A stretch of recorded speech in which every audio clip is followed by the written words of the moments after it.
जय हिंद friends, welcome to Learning 360। मैं हूं अंजलि और आज हम इस वीडियो में BSOC 107 के बुक को स्टार्ट किए हैं जिसका नाम है सोशियोलॉजी ऑफ जेंडर।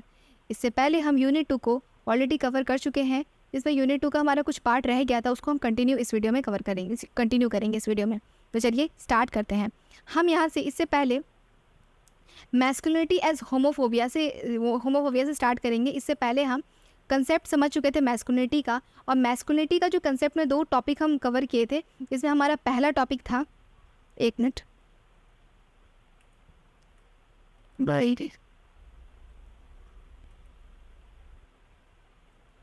जिसमें हम हेजीमोनिक मैस्कुलिनिटी कवर कर चुके थे। हेजीमोनिक मैस्कुलिनिटी को हम बहुत अच्छे से एक्सप्लेन कर चुके थे।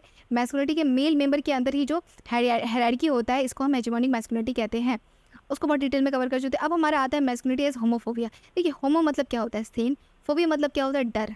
ठीक है, तो सेम से डर का क्या मतलब है? कहने का मतलब ये है कि एक होमोसेक्सुअल होने का डर लोगों में। देखिए, होमोसेक्सुअल होना, हेट्रोसेक्सुअल होना, ये अपने हाथ में नहीं है। ये आपका बायोलॉजिकली है, ये बोल सकते हैं, ये बायोलॉजिकली ये इंसान के अंदर खुद होता है, वो किसी से सीखता नहीं है, उसके हाथ में नहीं है। अगर आप किसी को प्रेशराइज करके होमोसेक्सुअल हेट्रोसेक्सुअल नहीं बना सकता है। ठीक है, वो एक आइडेंटिटी है। जैसे कि आपका जो मेलनेस है, जो आपका बायोलॉजिकल ट्रेट है, वो वैसा ही होता है, हार्मोन के कारण ही होता है। वो हार्मोन पे आपका कोई कंट्रोल नहीं है, वो तो बायोलॉजिकली दिया हुआ है। वैसे ये होमोसेक्सुअल होना, हेट्रोसेक्सुअल होना अपने हाथ में नहीं होता, पर फिर भी लोग है ना डरते हैं। जो मेल मेंबर होते हैं वो होमोसेक्सुअल होने से डरते हैं। वो अगर कोई है भी ना होमोसेक्सुअल तो वो बताना नहीं चाहेंगे, वो एडमिट नहीं करना चाहते हैं। या पहले बात तो समझ ही नहीं पाते हैं, अगर उनको पता भी है तो फिर भी वो एडमिट नहीं करना चाहते हैं। ठीक, उनको डर लगता है, क्योंकि अगर वो होमोसेक्सुअल बनेंगे तो उनको ना किस तरह का प्रीजुडिस होना का सामना करना पड़ेगा, वायलेंस फेस करना पड़ेगा, डिस्क्रिमिनेट हो जाएंगे वो, क्योंकि वो हेट्रोसेक्सुअल को ही समाज एक्सेप्ट करते हैं। क्योंकि समाज कैसा, पैट्रियार्की है, और पैट्रियार्की हमेशा वो चाहेगा कि ये जो डोमिनेंस है वो चलता रहे। तो ऐसा कुछ वो नहीं चाहेगा कि ऐसा हो। मतलब वो हेट्रोसेक्सुअल में क्या होता है, एक मेल और एक फीमेल, मतलब एक ऊपर एक नीचे। और होमो में क्या हो जाएगा, सेम हो जाएगा दोनों। तो पैट्रियार्की तो कभी नहीं चाहेगा ना कि ऐसा सेम हो। इसलिए ना वो हमेशा, अगर कोई ऐसे बंदे होते हैं जो होमोसेक्सुअल होते हैं, उनको हमेशा डिस्क्रिमिनेट करते हैं, उस वायलेंस करते हैं उनके साथ, उनको बोलते हैं कि समाज में रहने लायक नहीं है, ये समाज में गलत मैसेज भेजा रहे हैं। जबकि उनको डर लगता है कि कहीं पैट्रियार्की को चैलेंज ना कर दे। नंबर 3 पॉइंट में तो समझिएगा कि वो कल्चरल मीन जो होता है ना, वो हमेशा चाहते हैं ना कि वो कल्चरल मीन जैसे समाज का जो कल्चर है वैसा वो बनाना चाहता है एक रियल मैन को। उसके तरह से वो स्टैंड होना चाहते हैं, अपने आप को ऐसा बिहेव करना चाहते हैं कि वो एक आइडल मैन कहलाए। जैसा कि, और आइडल मैन का क्या डेफिनेशन, ये तो समाज बताती है ना कि समाज में कि मैन को जिस तरह से बिहेव करना चाहिए वो वैसा बिहेव करना चाहते हैं, और नहीं कर पाते तो उनको दुख होता है।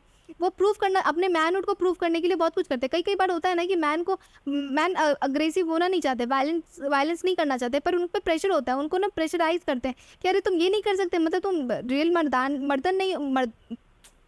मर्द नहीं हो, तुम्हारा मर्दानगी कहाँ है। तो ये सब पे बोलते हैं ना, वो जो मर्द को दर्द नहीं होता, तो बहुत कुछ पे लड़कों पे भी प्रेशर होता है। ये सब क्या है, कहीं ना कहीं वायलेंस को अप्रिशिएट करते हैं, बढ़ावा दे देते हैं। मैन को क्या कंट्रोल करना होता है, प्राइवेट और पब्लिक दोनों स्फीयर को कंट्रोल करना होता है। घर को भी संभालना होता है, घर में कंट्रोल अलग चीज़ है, कंट्रोल से संभालना नहीं बोलेंगे, कंट्रोल करना होता है कि बाहर की मैटर को भी कंट्रोल करना होता है, घर के मैटर को भी कंट्रोल करना पड़ता है। घर का जो जिम्मेदारी होता है कि मैन जो भी उनके घर के जो सदस्य उनको उनकी पावर को कंट्रोल करके रखना, दोनों का काम होता है। पर जो होमोसेक्सुअल में ना ऐसे बोलते हैं कि नहीं, ये कंट्रोल नहीं करने लायक है, इनके पास वो पावर नहीं होगा, वो डोमिनेंस नहीं दिखा पाएंगे, जिसका उनको बहुत प्रॉब्लम फेस करना पड़ता है, और वो डरते हैं। इसलिए फोबिया वर्ड आया है, वो डरते हैं अपने आप से कहलाने के लिए, अपने आइडेंटिटी को छुपाते हैं। स्पोर्ट्स में जनरली, स्पोर्ट्स एरेना में भी देखिएगा तो बहुत सारे एथलीट होते हैं अपने सेक्सुअलिटी को छुपा के रखते हैं। सेक्सुअलिटी ही है ये जो होमोसेक्सुअल है, ये होमोसेक्सुअल बिहेवियर है, हेट्रोसेक्सुअल बिहेवियर क्या है, ये सेक्सुअलिटी है। आप हर इंसान का अपना अपना सेक्सुअलिटी होता है। कोई इंसान लड़का होके भी वो लड़की पसंद कर सकता है, या फिर वो लड़का होकर लड़के को भी पसंद कर सकता है। ये उसकी सेक्सुअलिटी पर डिपेंड करेगा कि वो किसके तरफ अट्रैक्ट होता है सेक्सुअली। या फिर देखिए, सेक्सुअली अट्रैक्ट होने का ये मतलब ये नहीं कि आप उसके साथ हमेशा वो सेक्सुअल इंटरकोर्स ही करना चाहते हैं, ऐसा बिल्कुल नहीं है कि वो सेक्स का ही पूरा बात नहीं। एक तरह का एक कंपेनियनशिप भी, आप उसके लिए अफेक्शन फील करते हैं, प्यार फील करते हैं, ये प्यार का बात आ जाता है यहाँ पे। इसमें से एक दूती चंद स्प्रिंटर है, ये पहली गे है जो सेम सेक्स मैरिज की हुई है। आप फोटो में नहीं लगा पाए हैं, ये आप फोटो या दूती चंद का नाम मेंशन कर दीजिएगा अगर ये टॉपिक आता है, तो आपका आंसर थोड़ा एनहेंस हो जाएगा। स्पोर्ट्स में जनरल डिमांड क्या करते हैं, रफ टफ, थोड़ा हेट्रोसेक्सुअल पर्सन हो। इसलिए कोई अगर स्पोर्ट्स में रहते हैं और वो होमोसेक्सुअल है तो वो हाइड करके रहता है, छुपा के रखते हैं उस चीज़ को। उसके बाद हमारा आता है नया टॉपिक जिसमें आता है production and reproduction of masculinity. किस तरह से प्रोड्यूस होता है, किस तरह से रिप्रोड्यूस होता है मैस्कुलिनिटी। देखिए जिसमें 4 पॉइंट है वही हुआ पर ये देखिए 5 6 7 है। इस 7 जो लिखा हुआ है ना ये 5 6 7 नहीं होगा, ये 1 2 3 होगा। इसको करेक्ट कर लीजिएगा, कल एग्जाम है ना तो हो नहीं पाया मेरे से, मतलब कुछ करे जल्दी के चक्कर में ना ये थोड़ा गड़बड़ हो गया है। तो मैं आपको बता दें इसको, ये जो 5 है ना 6 से 7 को इसको ठीक कर लीजिएगा। 1 नंबर ये 4 पॉइंट इसमें है। जब भी प्रोडक्शन और रिप्रोडक्शन ऑफ मैस्कुलिनिटी का टॉपिक आएगा तो इसमें 4 पॉइंट पहले मेंशन कीजिएगा, family, nationalism, masculinity and sports, और दूसरा आता है वायलेंस। स्पोर्ट्स, वायलेंस, मैस्कुलिनिटी और यहाँ पे आपका फैमिली, ये 4 पॉइंट मेंशन कीजिएगा। या तो ये आपसे डायरेक्ट पूरा होलिस्टिक वे में पूछ सकता है लॉन्ग आंसर में प्रोडक्शन रिप्रोडक्शन ऑफ मैस्कुलिनिटी का, या फिर आपसे स्पोर्ट्स के साथ रिलेट करने के लिए बोल सकता है, वायलेंस के साथ रिलेट करने के लिए बोल सकता है, नेशनलिज्म के साथ रिलेट करने के लिए बोल सकता है, या फिर फैमिली के साथ। ठीक है, फैमिली में अब पहले सब टॉपिक वाइज हम कवर करते हैं। अब ये टॉपिक ये पॉइंट याद रखिएगा और जो हम बता रहे हैं उसको सुन लीजिए, उसके बाद आप लिख दीजिएगा आंसर, कोई टेंशन नहीं लीजिएगा, इसके बाद आराम से आप आंसर कर पाएंगे। इसका सवाल आता है जो फैमिली में क्या है कि फैमिली में जो फैमिली से कैसे मैस्कुलिनिटी रिप्रोड्यूस हो रहा है या फिर प्रोड्यूस हो रहा है, किस तरह से बन रहा है। फैमिली में जिस तरह से सोशल बिहेवियर बच्चे सीखते हैं, देखते हैं, वो जिस तरह से देखेंगे उस तरह से सीखेंगे। वो देख रहे हैं कि विमेन के साथ किस तरह से ट्रीटमेंट हो रहा है, घर में किस तरह से ट्रीटमेंट हो रहा है, तो वैसे ही वो बाहर भी ट्रीट करेंगे, या फिर अपने फ्यूचर में भी वो जब मैन बनेंगे बच्चे तो वैसे ही ट्रीट करेंगे। तो फैमिली प्रोड्यूस करती है, फैमिली सिखा रही होती है, कभी कभी डायरेक्टली कभी कभी इनडायरेक्टली। ये ज़रूरी होता है, मैंडेट होता है विमेन को प्योर रहना। ये किसके कारण, फैमिली के कारण। फैमिली ही तो प्रेशर डालती रहती है कि लड़की का शरीर किससे जुड़ा हुआ है, उसके ऑनर से जुड़ा हुआ है। लड़की का शरीर हमेशा प्योर होना चाहिए और उसके लिए वो बहुत उपाय भी लगाता है। ये उपाय हम लोग पहले भी कवर कर चुके हैं टॉपिक। मैन को बोलते हैं एज अ प्रोटेक्टर। ये प्रोटेक्टर क्या होंगे, वेमेन को कंट्रोल करके रखेंगे, उसको प्रोटेक्ट करके रखेंगे कि उनका इज्जत बचा हुआ रहे। ठीक है, अब वो प्रोटेक्ट किसी भी कर सकते हैं, रिस्ट्रिक्ट कर सकते हैं, वायलेंस कर सकते हैं, मार सकते हैं, पीट सकते हैं। ठीक है, विमेन को हमेशा सबॉर्डिनेट ही बन के रहना पड़ता है। या तो कभी वो हस्बैंड के, कभी सबसे पहले वो जन्म लेती है तो अपने पापा के बाद हो सकता है बड़ा भाई है, बड़ा भाई नहीं है छोटा भाई है, तो कभी ना कभी वो जो छोटा भाई थोड़ा सा जैसे बड़ा होगा तो वो अपने आप ही सबॉर्डिनेट कर देगा, उस दीदी को भी सबॉर्डिनेट कर देगा। यही तो दिखाता है कि यूनिवर्सलिटी है पैट्रियार्की का। उसके बाद फिर उनकी शादी होगा तो उनके हस्बैंड करेंगे, हस्बैंड चले जाएंगे तो फिर अगर हस्बैंड नहीं रहते तो हस्बैंड की जगह पे बाहर कहीं भी जाते हैं तो उसका जो बेटा है वो करेगा। तो कहीं ना कहीं हमेशा ये पावर ना ट्रांसफर होता चला जाता है, विमेन के हाथ में कभी वो पावर नहीं आता है। तो ये रेस्ट्रिक्ट करते हैं विमेन की, और बहुत सारे ड्रेस कोड दे के मुस्लिम लोगों को भी, मुस्लिम विमेन जो होती है उनको कवर कर दिया जाता है, बॉडी कवर करने के लिए अलाउ रहता है कि अपना पूरा, बहुत सारे होता है सर पे पहन लेती हैं और फिर फेस भी कवर करके रखती है। तो उनको वैसे ही रहना पड़ता है क्योंकि उनके कल्चर में वही चलता है, तो वो बाउंड है। कभी कुछ विमेन तो होती है कि हैबिचुएट हो जाती है और फिर उनको ऑड लगता है बिना कवर किए हुए, और कुछ लोग होती है कि नहीं चाहते हुए भी उन पर प्रेशराइज होता है कि उनको कवर करना ही पड़ता है। मैन जो होते हैं कंट्रोल करते हैं, डॉटर को भी कंट्रोल करते हैं, सिस्टर को भी कंट्रोल करते हैं, मदर को भी कंट्रोल करते हैं। हर बोले ना कि मैन का ही काम होता है कंट्रोल करने का। और डिसीजन ले रहा, शादी का डिसीजन मैन से पूछा जाता है पर विमेन से जनरली नहीं पूछा जाता। आप देखिए वही बात है ना, पहले भी हम लोग कवर किए थे, कर्नल जो बोले थे कि सारी विमेन ही नहीं फेस करती है या फिर सारे मैन ही वो पैट्रियार्की को प्रिविलेज नहीं उठाते हैं। आपके साथ नहीं भी हो सकता, पर हाँ बहुत ऐसे जगह पे है जहाँ पे विमेन का कोई राइट नहीं है बोलने का कि उनको शादी के लिए लड़का पसंद है कि नहीं है। उनके पापा पसंद कर लिए तो फिर उनको शादी करना पड़ेगा बस।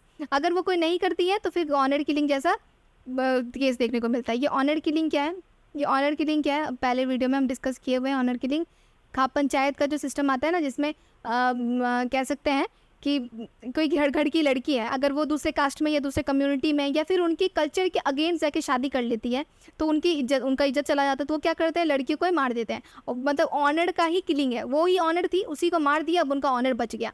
ठीक है, तो अपने घर के द्वारा, घर के सदस्य के द्वारा उनको मार दिया जाता है। ये ऑनर किलिंग है। ऑनर किलिंग फैमिली के कारण ही होता है। ये तो मैस्कुलिनिटी कहाँ से रिप्रोड्यूस हो रहा है फैमिली के द्वारा। नेशनलिज्म में क्या बताया है कंसेप्ट कि विमेन के कंट्रीब्यूशन को नेशनल फ्रीडम फाइटर है, जो हमारा जो ब्रिटिशर्स के अगेंस्ट जो लड़ाई हुआ था उसमें विमेन का कोई कंट्रीब्यूशन नहीं दिखाया जाता। बहुत रेयर है, बहुत डेप्थ में पढ़ेंगे ना तो भी आपको कुछ विमेन दिखेगी। झांसी की रानी बस याद रहता है, तो बस वही याद रहता है। और भी बहुत सारी विमेन हैं जो एक मेरे को नाम याद नहीं है, पर बहुत ऐसी विमेन है जो एकदम 18-19 साल की लड़की थी, जो आसाम में का घटना है जहाँ पे वो जब ग्रेजुएशन कंप्लीट करती हैं और उनको ब्रिटिशर्स के द्वारा उनको सम्मानित किया जाता है तो वो स्टेज पे जाके उनको गोली मार देती है। तो ऐसी भी एकदम यंग लेडी हैं और बहुत जो है फ्रीडम फाइटर, फ्रीडम मूवमेंट से बहुत योगदान दिए। फिर इंटरनेशनल आर्मी जो बनाया था सुभाष चंद्र बोस के द्वारा जो बनाया गया था, उसमें कितनी थी विमेन भी थी, बहुत सारी मिलिट्री की विमेन, मतलब मिलिट्री में पार्टिसिपेट की भी थी। तो ये सब का कंट्रीब्यूशन बहुत कम है, बुक्स वगैरह में भी बहुत कम है, बात भी नहीं किया जाता है।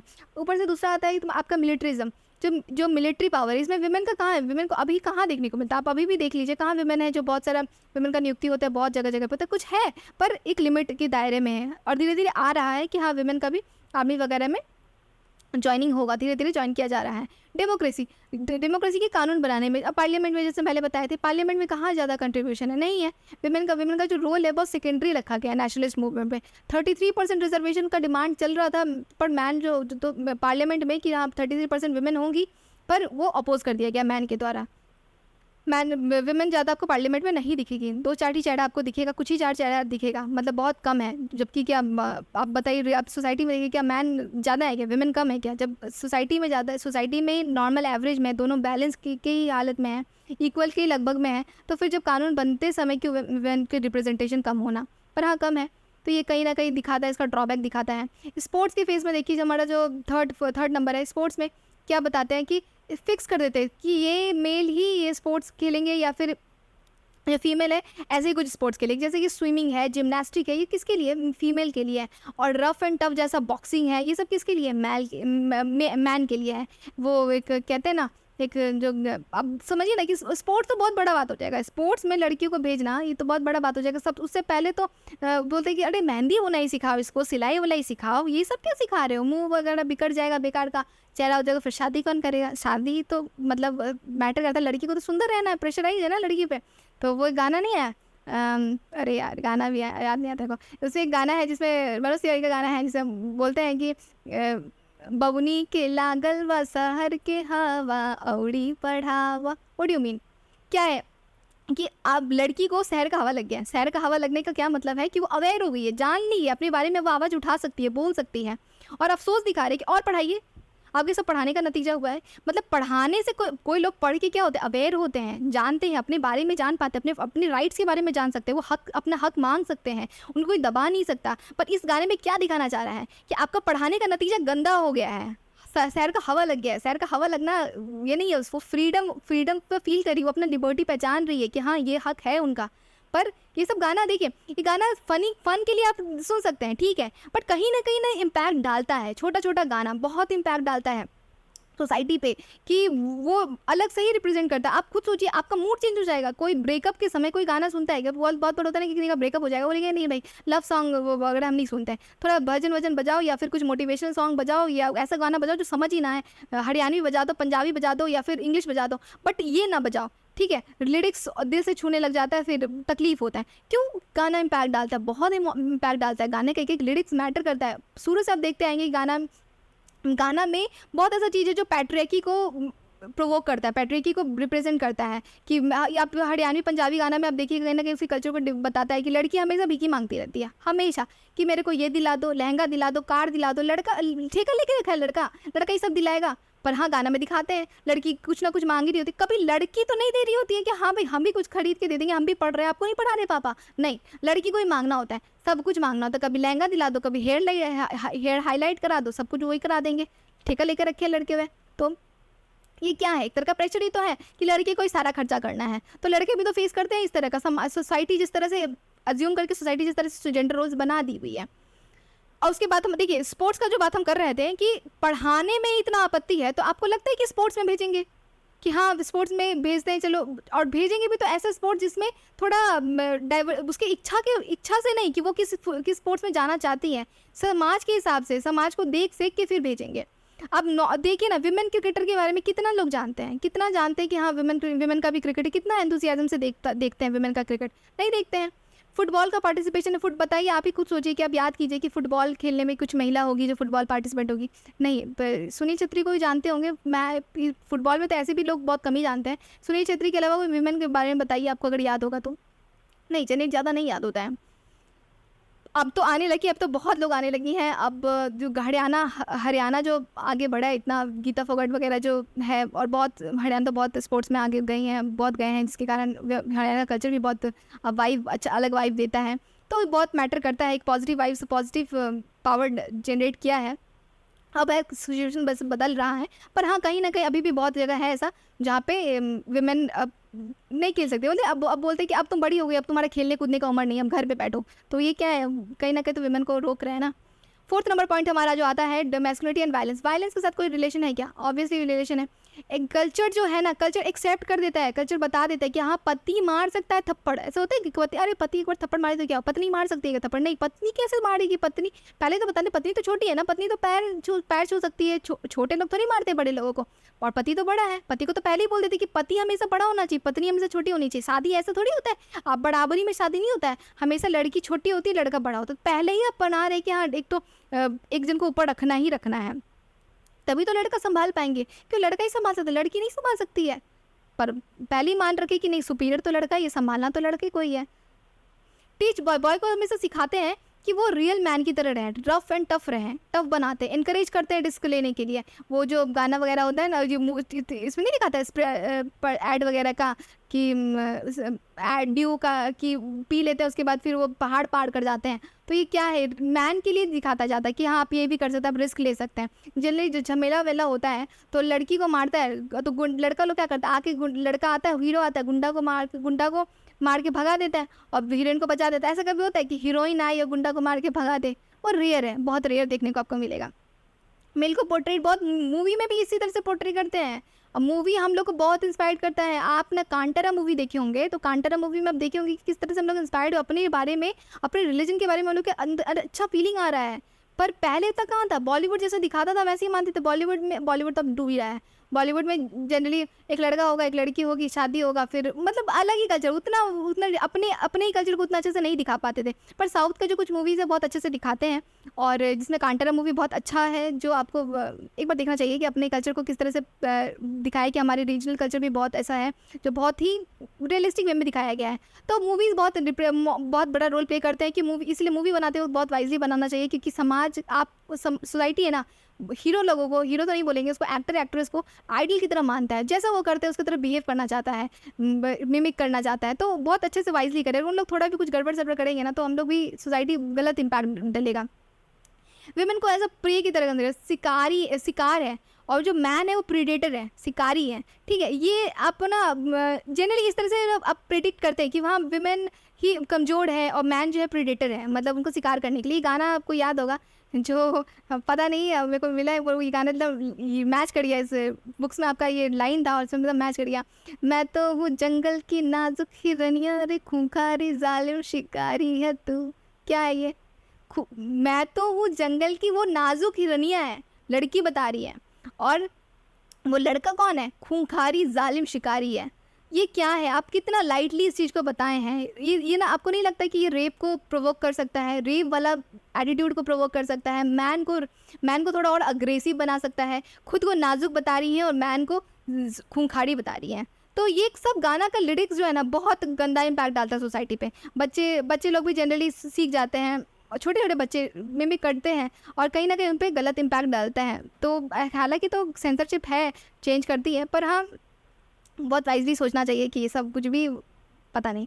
पर हाँ, आपका ये सब चीज़, मीडिया बहुत बड़ा रोल प्ले करती है सोसाइटी को प्रोवोक करने में, सोसाइटी को बनाने में। ये सब चीज़ है जो वायलेंस को और बढ़ावा दे देता है, इनिशिएट करता है विमेन को। देखिए, जो मैन जो है ना, मैन इनिशिएट कर सकते हैं अपने सेक्सुअलिटी को, पर विमेन नहीं एग्जर्ट कर सकती। और विमेन का बस काम है रेजिस्ट करना। जैसे कुछ गाना होता है ना कि आप तो शर्मा गए हैं, लड़कियों को हमेशा शर्माना होता है, लड़के को हमेशा पहला फर्स्ट मूव करना होता है। और जिसके कारण एक तरह का कल्चर बन गया ये रेप जो होंगे ना, रेप मैन के द्वारा किया जाएगा, अग्रेसिव वे में किया जाएगा।